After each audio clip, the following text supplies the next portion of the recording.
നമ്മുടെ സ്വാതന്ത്ര്യാനന്തര ഇന്ത്യയിൽ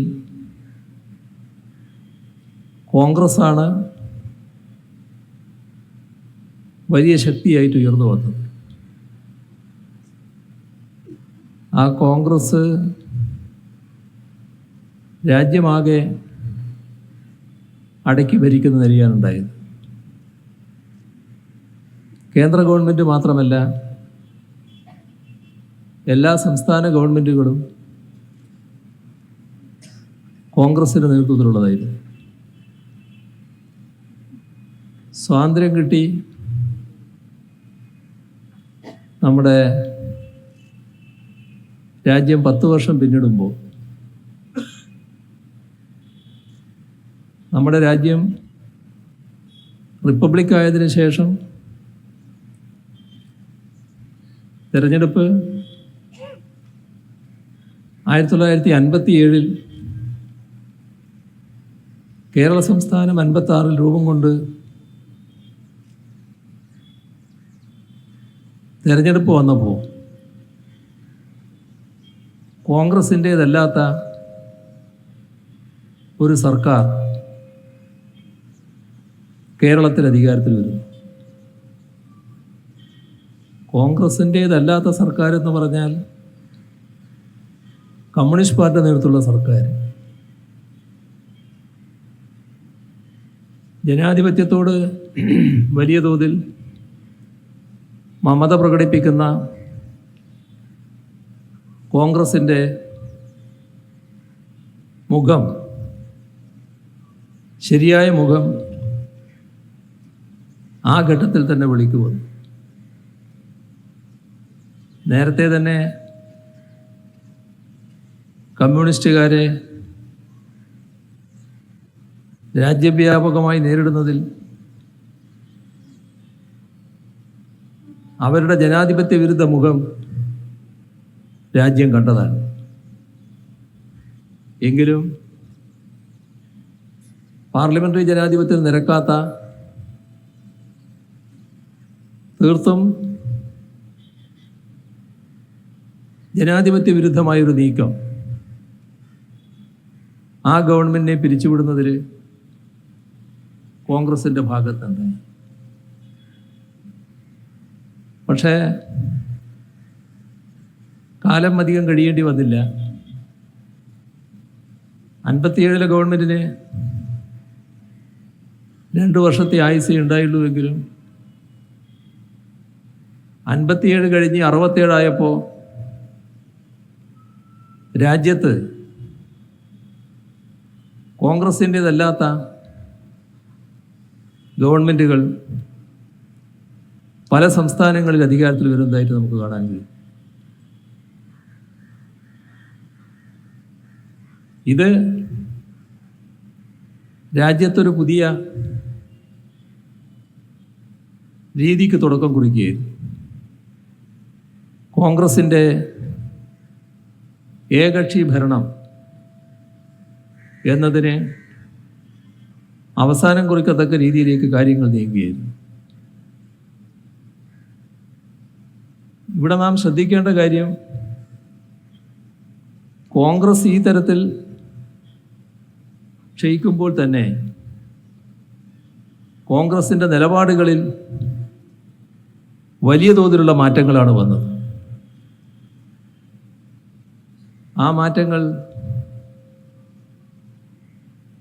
പല തലങ്ങളിലും നേരത്തെ രാജ്യ താൽപ്പര്യത്തിന് വിരുദ്ധമായ നിലപാട് സ്വീകരിച്ചവരുടെ സമീപനത്തോടൊപ്പം നിൽക്കുന്നതായി മാറി.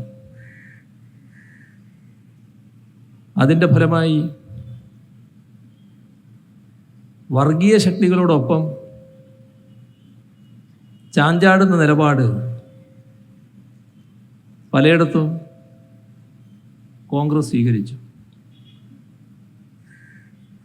രാജ്യത്തുയർന്നു വന്ന വർഗീയ പ്രശ്നങ്ങളിൽ ഒരിടത്തും ഒരു ഘട്ടത്തിലും തത്വാധിഷ്ഠിതമായ മതനിരപേക്ഷ നിലപാടിൽ ഉറച്ചു നിൽക്കാൻ കോൺഗ്രസ്സിനായില്ല.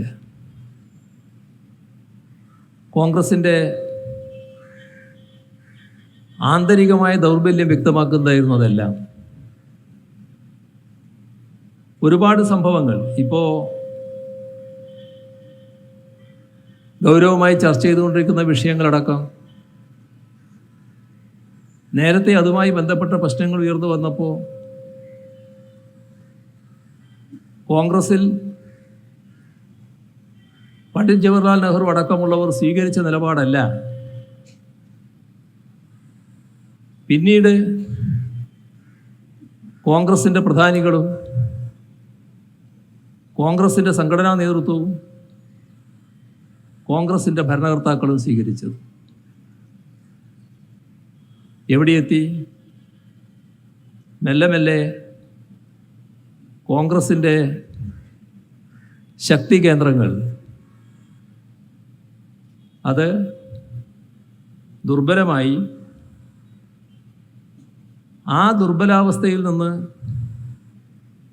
മുതലെടുത്ത് കരകയറിയത് രാജ്യത്തെ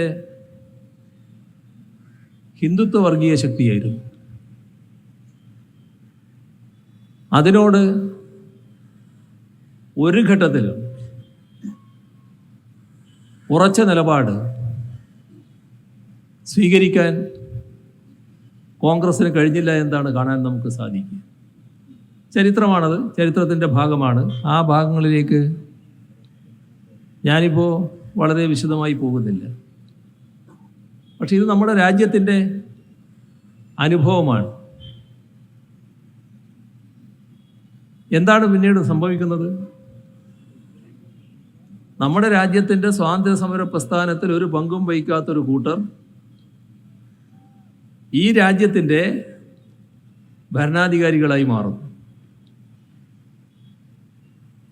ഭരണാധികാരികളായി മാറിയപ്പോൾ അതിലേക്ക്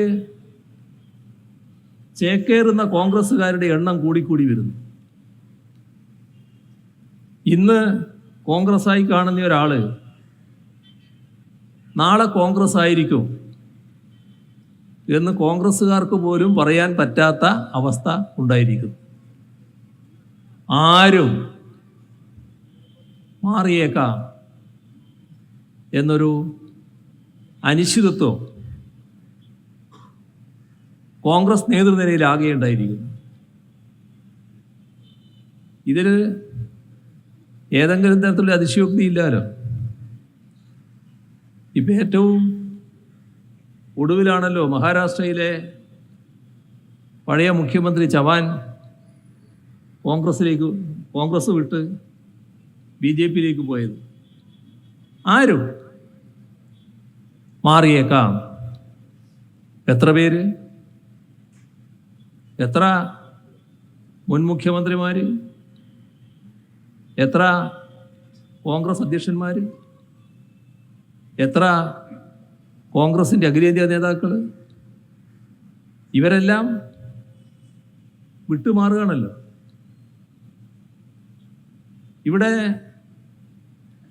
നാം ശ്രദ്ധിക്കേണ്ട ഒരു കാര്യം, RSS 1925 ജന്മം കൊള്ളുന്നത്. ജന്മം കൊണ്ടു കഴിഞ്ഞതിന് ശേഷം അവരുടെ ലക്ഷ്യങ്ങളൊന്നും അവർ മറച്ചു വെച്ചിട്ടില്ല. അവർ ഒരു മതാധിഷ്ഠിത രാഷ്ട്രം സ്ഥാപിക്കാനാണ് നിലകൊള്ളുന്നത്. അത് കൃത്യമായി തന്നെ ജനങ്ങളുടെ മുന്നിൽ അവർ അവതരിപ്പിച്ചിട്ടുണ്ട്. അവർ രാജ്യത്തിൻ്റെ ആഭ്യന്തര ശത്രുക്കളായി 3 കൂട്ടരെ അവതരിപ്പിച്ചിട്ടുണ്ട്. ഞാൻ ആ ചരിത്രത്തിലേക്കൊന്നും കൂടുതലായിട്ട് പോവുകയല്ല. പക്ഷെ നമ്മളവിടെ ഓർക്കേണ്ട ഒരു കാര്യമാണത്. അതിൽ ന്യൂനപക്ഷവും കമ്മ്യൂണിസ്റ്റുകാരുമാണ് ആഭ്യന്തര ശത്രുക്കൾ. ആഭ്യന്തര ശത്രുക്കളെ ഉന്മൂലനം ചെയ്യാൻ ജർമ്മനിയിൽ ആഭ്യന്തര പ്രശ്നം പരിഹരിക്കുന്നതിന് ഹിറ്റ്ലർ സ്വീകരിച്ച മാർഗമാണ് അനുകരണീയം എന്ന് ലോകമാകെ ഹിറ്റ്ലറെ തള്ളിപ്പറയുന്ന കാലം, ലോകം കണ്ട കൊടും ക്രൂരത ഹിറ്റ്ലറുടെ ഭാഗത്തുണ്ടായപ്പോൾ ലോകമാകെ ഹിറ്റ്ലറെ തള്ളിപ്പറയുന്നു. അന്ന് ഹിറ്റ്ലറെ അംഗീകരിച്ചുകൊണ്ട് നിലപാടെടുത്തവരാണ് RSS. അതാണ് അവർ കാണുന്ന മാർഗം. നിഷ്കാസനം ചെയ്യുക. ഹിറ്റ്ലർ അവിടെ കൂട്ടക്കശാപ്പ് നടത്തി. അതേ നില ആഭ്യന്തര പ്രശ്നം പരിഹരിക്കുന്നതിന് സ്വീകരിക്കാവുന്ന അനുകരണീയമായ മാതൃകയാണ് എന്നാണ് അവർ കണ്ടിരുന്നത്. അവരാണ് രാജ്യത്ത് അധികാരം കൈയാളുന്നത്. ഞങ്ങൾ അധികാരം കൈയാളുന്നത് പഴയ ചെങ്കോലും എടുത്തുകൊണ്ടാണ് എന്നിപ്പോൾ കൃത്യമായി സ്ഥാപിക്കുകയും ചെയ്തിരിക്കുന്നു. അതിൻ്റെ ഭാഗമായി സ്വീകരിച്ച നടപടികൾ അതുമാത്രം പരിശോധിച്ചാൽ മതി. ആ സ്വീകരിച്ച നടപടികൾ വളരെ പഴയ കാര്യങ്ങളിലേക്ക് പോകണ്ട, ഇപ്പോൾ ഉള്ള കാര്യങ്ങൾ മാത്രം എടുത്താൽ മതി. ആ കാര്യങ്ങളിൽ ഒരു വ്യക്തതയാർന്ന നിലപാട് കോൺഗ്രസ്സിന് സ്വീകരിക്കാൻ കഴിഞ്ഞിട്ടുണ്ടോ? ഇപ്പോൾ നമ്മുടെ രാജ്യത്തിൻ്റെ മതനിരപേക്ഷത തകർക്കാൻ ഉതകുന്ന ഒട്ടേറെ നടപടികൾ സ്വീകരിക്കുന്നു. ഏത് കാര്യത്തിലാണ്? കൃത്യതയോടെ അതിനെ എതിർത്ത് ഞങ്ങൾ മതനിരപേക്ഷതയുടെ ഭാഗത്താണ് എന്ന് പറയാൻ കോൺഗ്രസ്സിന് കഴിഞ്ഞിട്ടുള്ളത്. ഇപ്പോൾ ഏറ്റവും ഒടുവിൽ ഉണ്ടായ അയോധ്യ പ്രശ്നം, CPIM-ന് ക്ഷണം കിട്ടിയപ്പോൾ അധിക സമയം വേണ്ടി വന്നില്ലല്ലോ തീരുമാനമെടുക്കാൻ. എന്തുകൊണ്ടാണത്? അത്തരം കാര്യങ്ങളിൽ വ്യക്തതയാർന്ന സമീപനം ഒരു പാർട്ടിക്കുണ്ടായാൽ ആ പാർട്ടിക്ക് തീരുമാനമെടുക്കാൻ വലിയ വിഷമമുണ്ടാവില്ല. കോൺഗ്രസ് തീരുമാനമെടുക്കാൻ എത്ര നാളെടുക്കേണ്ടി വന്നു? ആ തീരുമാനം വ്യക്തതയോടെയാണോ? ഇവിടെ അയോധ്യ പ്രശ്നത്തെ ശരിയായ രീതിയിൽ സമീപിക്കാൻ കോൺഗ്രസ്സിന് കഴിഞ്ഞോ? എന്താണ് അവർക്കുള്ള പ്രയാസം? സംഘപരിവാറിൻ്റെ നേതൃതലത്തിലുള്ള മനസ്സ് എന്താണോ അതേ മനസ്സോടെയുള്ള ഒരുപാട് നേതൃതലം കോൺഗ്രസ്സിനുണ്ട് എന്നുള്ളതാണ്. അതല്ലേ വസ്തുത? അതുകൊണ്ടല്ലേ അതിനെ എതിർക്കാൻ പറ്റാതിരുന്നത്? അതിനനുകൂലമായിട്ടുള്ള നിലപാടുകൾ സ്വീകരിച്ചു പോകുന്നത് അതുകൊണ്ടല്ലേ? ഇവിടെ കോൺഗ്രസ്സിന് മന്ത്രിസഭയുള്ള സംസ്ഥാനത്ത് എല്ലാ അമ്പലങ്ങളിലും പൂജ നടന്നില്ലേ ഇതിന്റെ ഭാഗമായിട്ട്? എന്താണ് സന്ദേശം? ഇപ്പൊ ഏറ്റവും ഒടുവിൽ പാർലമെന്റ് സമ്മേളനം അവസാന ദിവസം എന്തിനാ ഒരു ദിവസം നീട്ടിയത്? പാർലമെന്റ് സമ്മേളനം ഒരു ദിവസം നീട്ടിയത് ഈ അയോധ്യ പ്രശ്നം ശരിയായ രീതിയിൽ ചർച്ച ചെയ്യാൻ. ഏത് ശരി? സംഘപരിവാർ കാണുന്ന ശരി, സംഘപരിവാറിന്റെ കാഴ്ചപ്പാടിലുള്ള ശരി. ആ സംഘപരിവാർ കാഴ്ചപ്പാട് ചർച്ച ചെയ്ത് രാജ്യത്തിന്റെ കാഴ്ചപ്പാടാക്കി മാറ്റാൻ വേണ്ടി പാർലമെന്റ് ഒരു ദിവസം കൂടി നീട്ടുന്നു. CPIM പറഞ്ഞു തീർത്തും പറഞ്ഞു, പാടില്ല, ഞങ്ങളതിനില്ല, ഞങ്ങൾ ബഹിഷ്കരിക്കുന്നു. എന്തേ കോൺഗ്രസിന് പറയാൻ കഴിയാതിരുന്നത്? കോൺഗ്രസ് വിപ്പ് കൊടുത്തില്ലേ ആളുകളെല്ലാം ഹാജരാകാൻ? എന്തിനു വേണ്ടി? എന്ത് സന്ദേശമാണ് നിങ്ങൾക്ക് അതിലൂടെ രാജ്യത്തിന് നൽകാനുണ്ടായിരുന്നത്? അയോധ്യയുടെ മറ്റൊരു വശമുണ്ടല്ലോ. ഞാൻ ആ വശത്തിലേക്ക് ഇപ്പം കൂടുതലായിട്ട് പോയിട്ടില്ല, എല്ലാവരുടെയും മനസ്സിലുള്ളതാണല്ലോ അതൊക്കെ. നിങ്ങളെന്തേ അത്തരം കാര്യങ്ങൾ മറക്കുന്നത്? എന്തുകൊണ്ട് കൃത്യതയാർന്ന നിലപാട് നിങ്ങൾക്ക് സ്വീകരിക്കാൻ പറ്റുന്നില്ല? ഇത് നമ്മുടെ ഏറ്റവും ഒടുവിലുള്ള അനുഭവമാണല്ലോ. വിപ്പ് കൊടുത്ത് കോൺഗ്രസ് എംപിമാരെ ഹാജരാക്കുന്നു. അതേസമയം CPIM ബഹിഷ്കരിക്കുന്നു. ആ സഭയുമായി മറ്റു ചില പ്രതിപക്ഷ പാർട്ടികൾ സഹകരിക്കാതിരിക്കുന്നു. APF പോലുള്ളവർ സഹകരിക്കാതിരിക്കുന്നു. മറ്റു ചിലർ സഹകരിക്കാതിരിക്കുന്നു. എന്തേ കോൺഗ്രസിന് സഹകരിക്കണം തോന്നിയത്? എവിടെയാണ് നിങ്ങളുടെ മനസ്സ്? അതാണ് പ്രശ്നം. നമ്മുടെ രാജ്യത്ത് ഏകീകൃത സിവിൽ കോഡ് നടപ്പാക്കാനുള്ളൊരു ധൃതി എന്താണ്? ഉത്തരാഖണ്ഡ്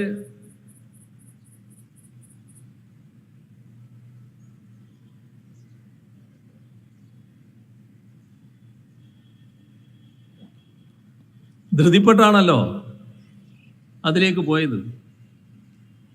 കൃത്യതയാർന്ന സമീപനം കോൺഗ്രസിനുണ്ടോ? നമ്മുടെ രാജ്യത്ത് പൗരത്വ നിയമ ഭേദഗതി കൊണ്ടുവന്നു. ആ പൗരത്വ നിയമ ഭേദഗതിയുടെ കാര്യത്തിൽ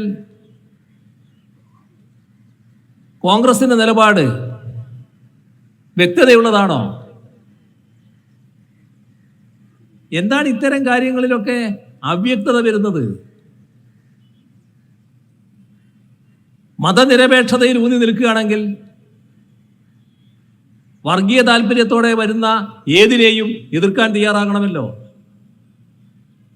അതിന് സാധിക്കുന്നില്ലല്ലോ.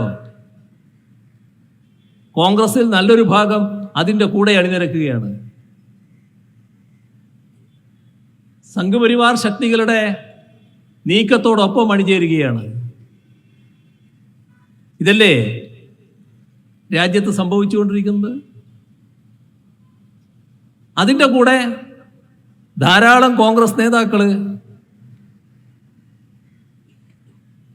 BJPയിൽ ചേക്കേറാൻ വേണ്ടി വല്ലാത്ത താല്പര്യം കാണിക്കുന്നു.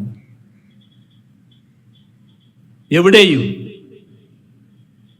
എന്തും സംഭവിക്കാമെന്ന അവസ്ഥ വരുന്നു. ഇതാണ് രാജ്യത്തിൻ്റെ പൊതുവായ ചിത്രമെന്ന് നാം കാണണം. നിലപാട് മതനിരപേക്ഷതയിലൂന്നി എടുക്കുന്നില്ലെങ്കിൽ വർഗീയതയെ കൃത്യമായി എതിർക്കാൻ കഴിയില്ല. വർഗീയതയെ വർഗീയ കാഴ്ചപ്പാടിൽ ഊന്നി നിന്നുകൊണ്ട് അതിൻ്റെ ഒരു B ടീമായി നിന്നുകൊണ്ട് എതിർക്കാൻ പുറപ്പെട്ടാൽ വർഗീയതയോടുള്ള എതിർപ്പായിട്ടത് മാറില്ല. അതൊരു B ടീമിൻ്റെ കളി പോലെ മാത്രമേ തോന്നുകയുള്ളൂ. ഇതാണ് ഇന്ന് സംഭവിക്കുന്നത്.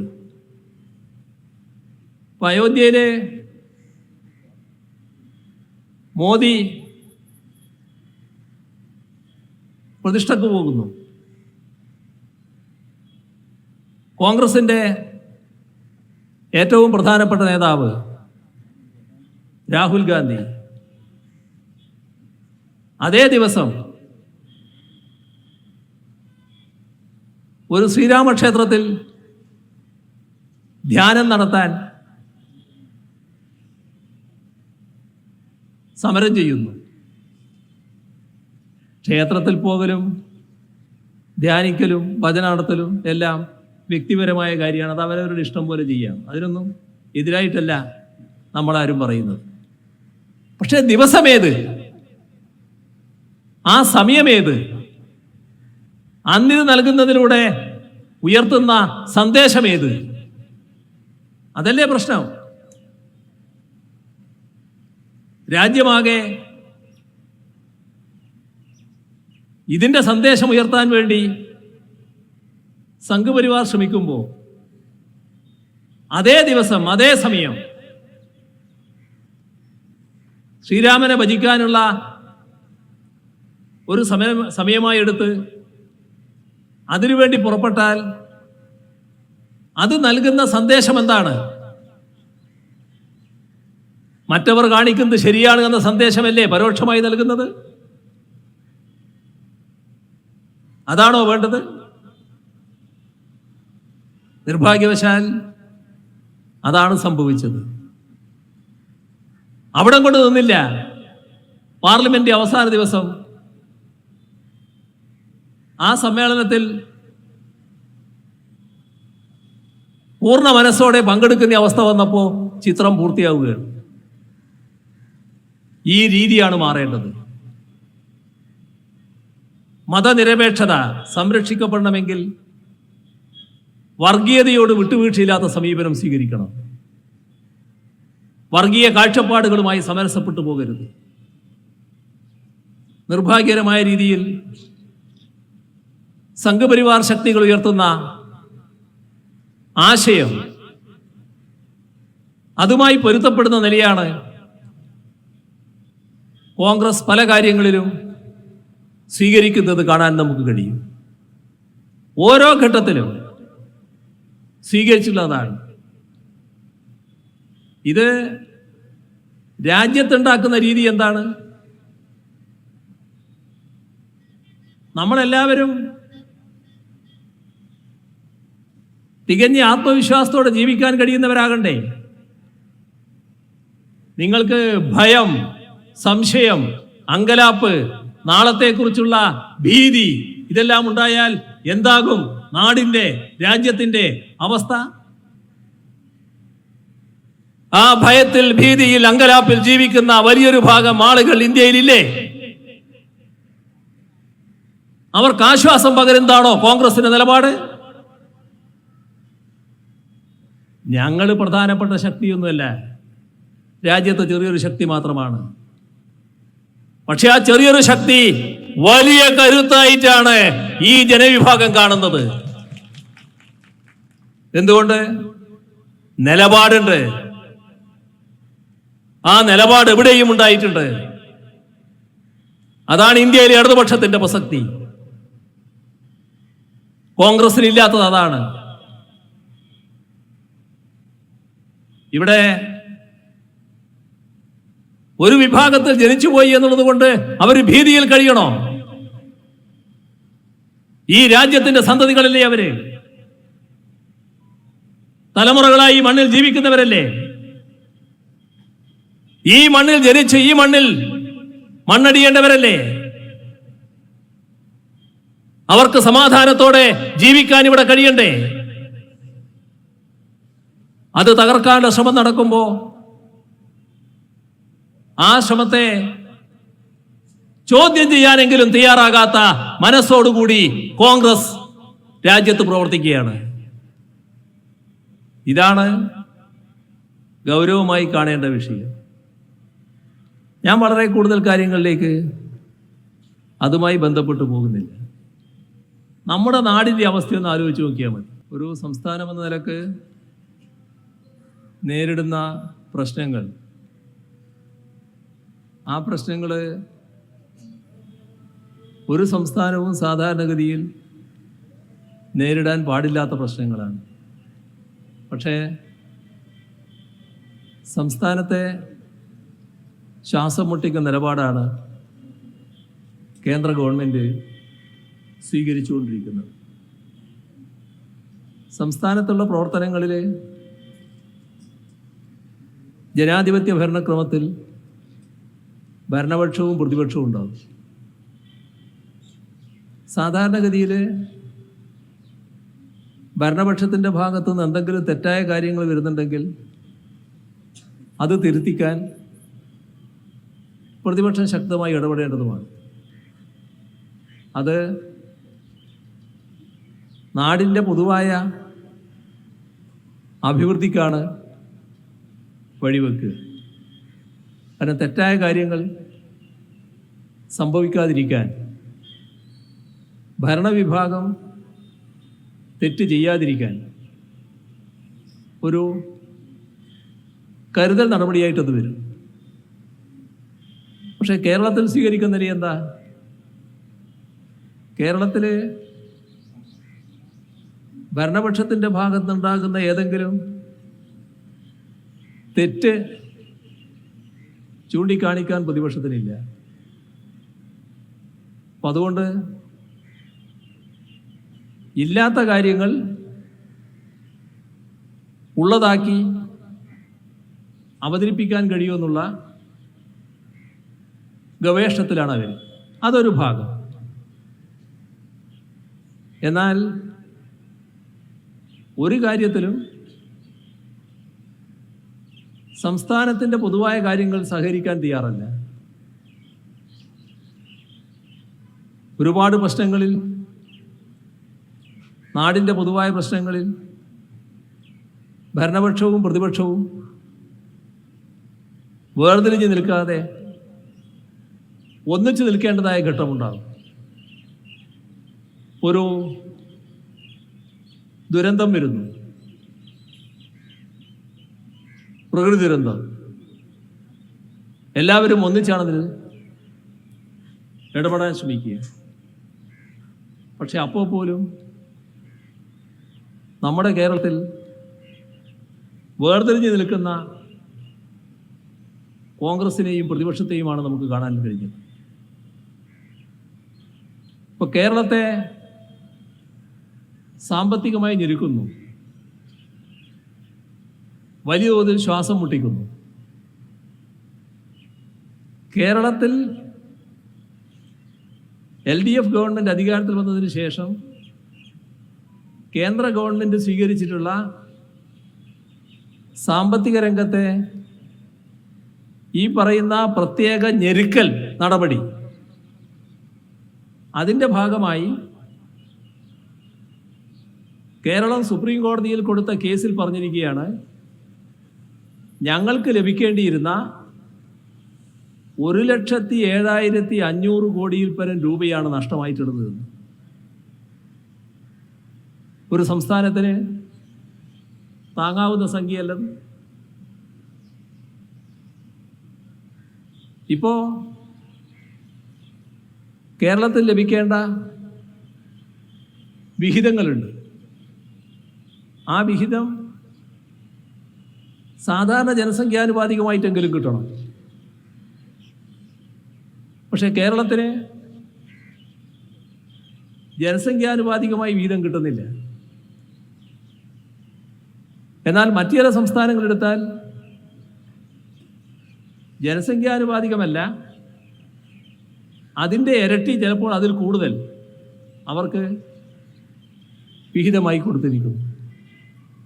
ഇപ്പോൾ കേന്ദ്ര ഗവൺമെൻറ് ചില സംസ്ഥാനങ്ങളുടെ കാര്യത്തിൽ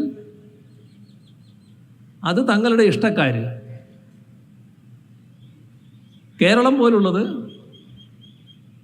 ഇഷ്ടമില്ലാത്ത പട്ടികയിൽ, അതിലേറ്റവും കൂടുതൽ ഇഷ്ടമില്ലാത്തത് കേരളത്തെ. അപ്പോൾ കേരളത്തിൽ ലഭിക്കേണ്ട പണമാണ് ലഭിക്കാതിരിക്കുന്നത്. ഇതൊരു ഔദാര്യമല്ല. ഈ വരുമാനമെല്ലാം കേന്ദ്രത്തിൻ്റെ കയ്യിലാണ് എത്തുന്നത്. രാജ്യത്തിൻ്റെ ആകെ വരുമാനമാണ്. ആ വരുമാനമാണ് ജനസംഖ്യാനുപാതികമായിട്ട് വിതരണം ചെയ്യേണ്ടത്. അതിലാണ് വിവേചനം കാണിക്കുന്നത്. അതിൽ അർഹതപ്പെട്ടതാണ് ഇവിടെ നൽകാതിരിക്കുന്നത്. അത് നൽകണം. അതോടൊപ്പം തന്നെ കേന്ദ്ര ഗവൺമെൻറ്റും സംസ്ഥാന ഗവൺമെൻറ്റും കൂടി നടപ്പാക്കുന്ന പദ്ധതികളുണ്ട്. ആ പദ്ധതികളുടെ പണം ആദ്യം സംസ്ഥാന ഗവൺമെൻറ് ചെലവിടുകയാണ്. ആ ചെലവിട്ട പണം കേന്ദ്ര ഗവൺമെൻറ് നൽകണം. പക്ഷേ കേന്ദ്രം ഇപ്പോൾ സ്വീകരിക്കുന്ന സമീപനം അത് നൽകാൻ തയ്യാറല്ല. അങ്ങനെ വരുമ്പോൾ കേരളം പോലൊരു സംസ്ഥാനമാകുമ്പോൾ വല്ലാത്ത സാമ്പത്തിക ഞെരുക്കം അനുഭവപ്പെടും. ആ നൽകാതിരിക്കുന്ന പണം നൽകണം. ഏത് സംസ്ഥാനത്തിനും കടമെടുക്കേണ്ടതായിട്ട് വരും. ആ കടമെടുക്കാൻ സംസ്ഥാനത്തിന് അധികാരമുള്ളതാണ്. ഭരണഘടന സംസ്ഥാനങ്ങൾക്കാണ് അധികാരം നൽകുന്നത്. ഇവിടെ ഭരണഘടനാ വിരുദ്ധമായാണ് കേന്ദ്ര ഗവൺമെൻറ് ഇടപെടുന്നത്. ഭരണഘടനാ വിരുദ്ധമായി ഇടപെട്ട് കേരളം എടുക്കേണ്ട കടത്തിൻ്റെ വിഹിതം കുറയ്ക്കുകയാണ്. നിങ്ങൾ ഇത്രയേ കടമെടുക്കാൻ പാടുള്ളൂ എന്ന നിബന്ധന കൊണ്ടുവരികയാണ്. അങ്ങനെ വരുമ്പോൾ വലിയ കുറവതിൽ വരുന്നു. അപ്പോൾ കടമെടുക്കാൻ സാധാരണഗതിയിൽ അനുവദിക്കണം. ഇങ്ങനെയുള്ള കാര്യങ്ങളാണ് കേന്ദ്ര ഗവൺമെൻറ് മുന്നിൽ നമ്മൾ ഉന്നയിക്കുന്നത്. സാധാരണഗതിയിൽ പ്രതിപക്ഷം ഇതിൻ്റെ കൂടെയാണ് നിൽക്കുക. കാരണം കേരളത്തിൻ്റെ പ്രശ്നമാണ്, ജനങ്ങളുടെ പ്രശ്നമാണ്. കേന്ദ്ര ഗവൺമെൻറ് കേരള വിരുദ്ധ സമീപനം സ്വീകരിക്കുന്നു. കേരള വിരുദ്ധ സമീപനം സ്വീകരിക്കുന്നത് എന്തുകൊണ്ടാണ്? കേരളത്തോട് പ്രത്യേക മമതി അവർക്കില്ല. കേരളത്തിലെ ജനങ്ങൾ അവരെ അംഗീകരിക്കുന്നില്ല. ആരെ അംഗീകരിക്കുന്നില്ല? സംഘപരിവാറിനെയും അവരുയർത്തുന്ന രാഷ്ട്രീയത്തെയും അംഗീകരിക്കുന്നില്ല. അതുകൊണ്ട് തന്നെ BJPക്ക് ഇവിടെ ജയിച്ചു വരാനാകുന്നില്ല. BJPക്ക് ജയിച്ചു വരാനാകാത്തത് കൊണ്ട് ഒരു നാടിനെയും ജനങ്ങളെയും കേന്ദ്ര അധികാരം ഉപയോഗിച്ച് പീഡിപ്പിക്കാൻ പാടുണ്ടോ? അങ്ങനെ വരുമ്പോൾ അതിനെതിരെ കേരളത്തിൻ്റെ ഭാഗത്ത് നിന്നുകൊണ്ട് ശബ്ദിക്കാൻ കോൺഗ്രസും പ്രതിപക്ഷവും തയ്യാറാവണ്ടേ? കോൺഗ്രസിനത് കഴിയുന്നില്ലല്ലോ. കോൺഗ്രസ് അപ്പോഴും കേന്ദ്ര ഗവൺമെന്റിന് അനുകൂലമായി ന്യായങ്ങൾ അവതരിപ്പിക്കാൻ കഴിയുമെന്നാണ് നോക്കുന്നത്. അപ്പോൾ ഒരു കേരള വിരുദ്ധ വികാരം കോൺഗ്രസ് രൂപപ്പെട്ടിരിക്കുന്നു. കേരളത്തിന് അനുകൂലമായ വികാരമല്ലത്. കേരള വിരുദ്ധ വികാരം ശക്തമായിരിക്കുന്നു. ഇതാണ് ഈ സംഭവങ്ങളിലെല്ലാം കാണാൻ കഴിയുക. ഒരു കാര്യം ഓർത്തു നോക്കി, കേരളമാകെ കേന്ദ്രത്തിൻ്റെ ഈ തെറ്റായ സമീപനത്തിനെതിരെ എല്ലാ പ്രദേശങ്ങളിലും പ്രതിഷേധം രേഖപ്പെടുത്തി. ഡൽഹിയിൽ മന്ത്രിസഭയും നിയമസഭാംഗങ്ങളും പാർലമെൻറ്റ് അംഗങ്ങളും എല്ലാം അണിനിരന്നുകൊണ്ടുള്ള പ്രതിഷേധമായി. കോൺഗ്രസ് അതിൽ വന്നില്ലല്ലോ. അതിനെതിരെയാണല്ലോ കേരളത്തിലെ പ്രതിപക്ഷം പറഞ്ഞുകൊണ്ടിരുന്നത്. പക്ഷെ ഡൽഹി പരിപാടിയുടെ തലേ ദിവസം കർണാടകയ്ക്ക് ഇതേ പ്രശ്നമുയർത്തി പ്രക്ഷോഭം നടത്തേണ്ടി വന്നല്ലോ. മുഖ്യമന്ത്രിയും മന്ത്രിമാരുമെല്ലാം MLA-മാരും അടക്കം ഡൽഹിയിൽ പോയി പ്രതിഷേധിച്ചല്ലോ. അവർ പറയുമ്പോൾ കേരളത്തെ പരാമർശിക്കേണ്ടി വന്നല്ലോ.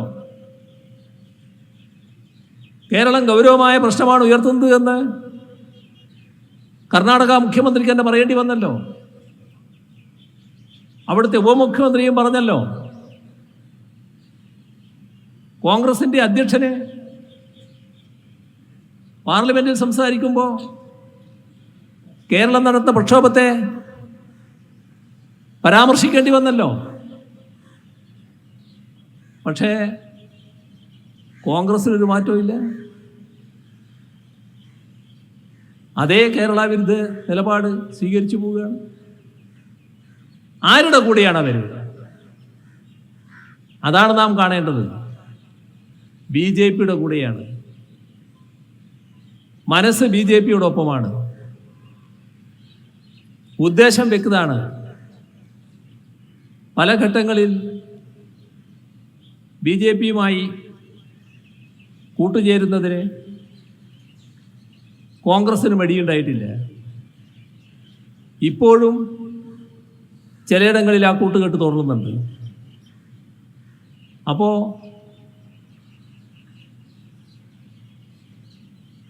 LDFനെതിരെ ശക്തമായ വികാരം ഉയർത്തിക്കൊണ്ടുവരിക, LDFനെതിരെ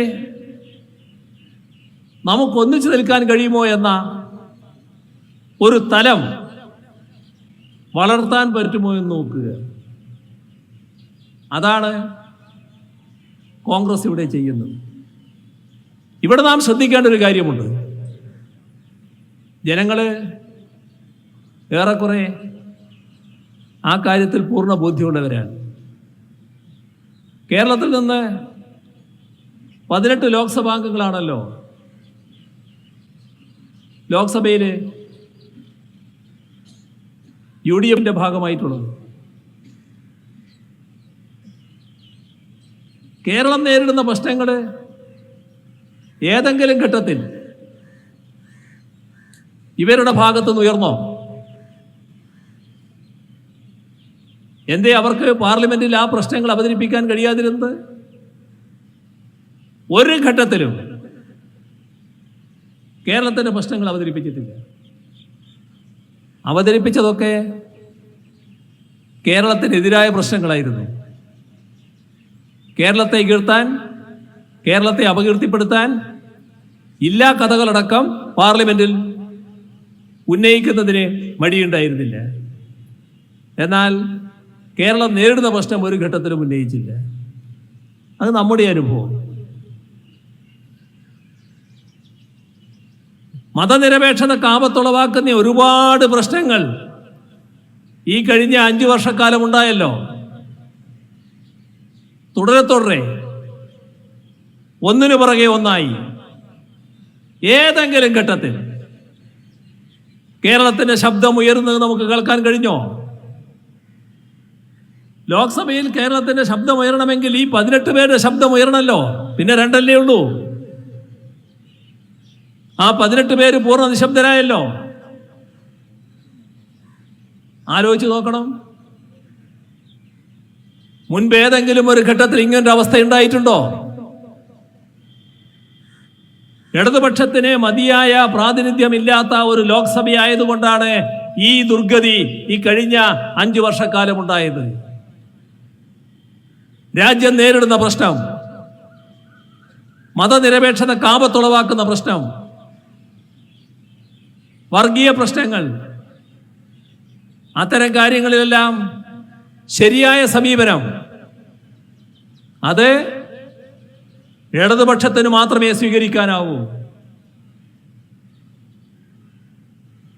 20 കോൺഗ്രസ് ആയാലും ഈ നിലക്ക് മാറ്റമില്ല.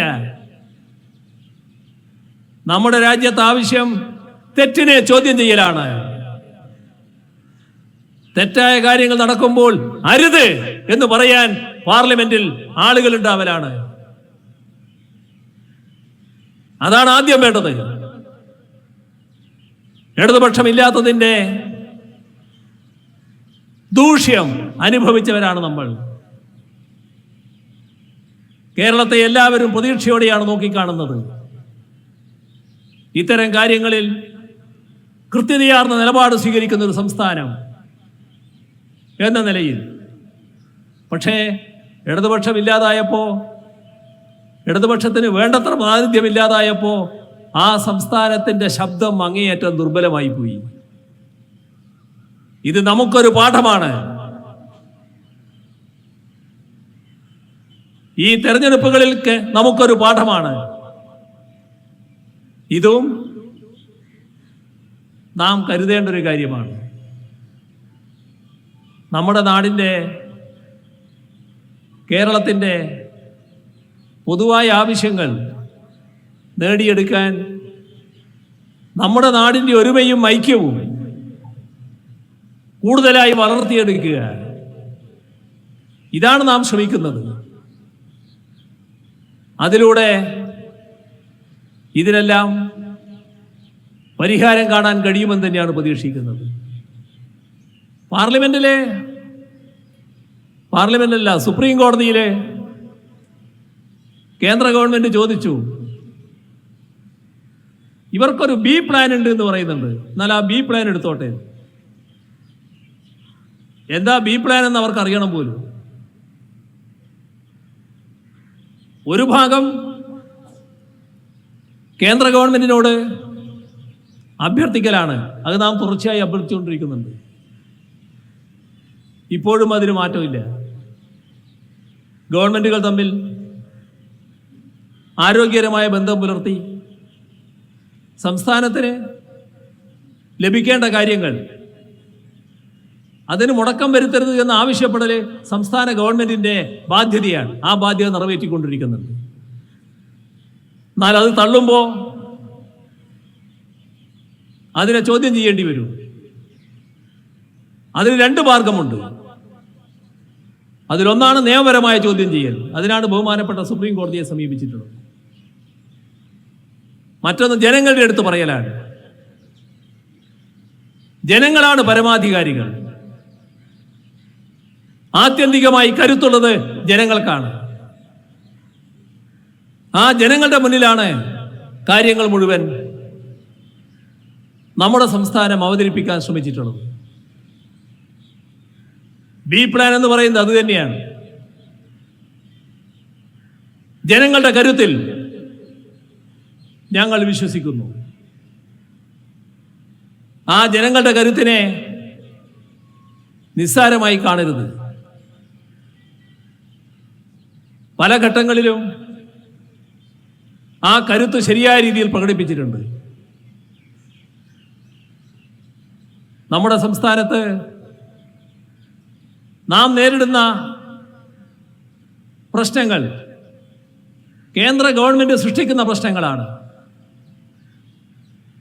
നാം നേരിടുന്ന സാമ്പത്തിക പ്രശ്നങ്ങൾ കേന്ദ്ര ഗവൺമെന്റ് സൃഷ്ടിക്കുന്ന സാമ്പത്തിക പ്രശ്നങ്ങളാണ്. അതിന് പരിഹാരമുണ്ടായാൽ നമ്മുടെ സംസ്ഥാനത്തിൻ്റെ സാമ്പത്തിക പ്രശ്നങ്ങൾ പരിഹരിക്കാൻ നമുക്ക് കഴിയും. ആ വഴിക്കാണ് കാര്യങ്ങൾ നാം നീക്കുന്നത്. കോൺഗ്രസിന് മാറ്റം സാധാരണഗതിയിൽ പ്രതീക്ഷിക്കേണ്ടതില്ല. പക്ഷേ ഒരു ഘട്ടത്തിൽ ഈ നിലപാടുകളെല്ലാം തള്ളിക്കൊണ്ടുള്ള ജനശക്തി ഉണരുമെന്ന കാര്യത്തിൽ സംശയമില്ല. ഞങ്ങൾ അതിലാണ് വിശ്വസിക്കുന്നത്.